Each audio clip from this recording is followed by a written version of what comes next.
1. En daar sta ik, naakt voor de spiegel, zoals elke dag. En ik wil net de douche instappen als mij iets opvalt. 2. 3. Op de foto zien wij een grote schaduw ter hoogte van je 4e rib. 4.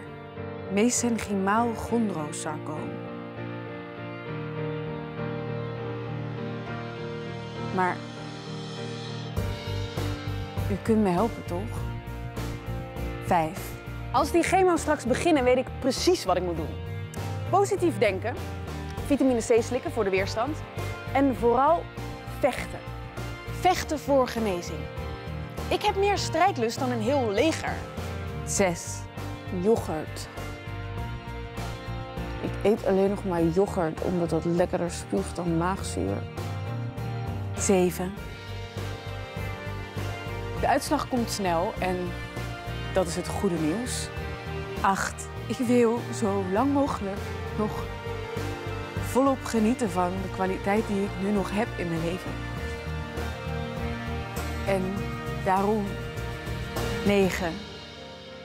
Juist uit liefde voor dit leven kies ik voor dat wat er recht tegenover staat.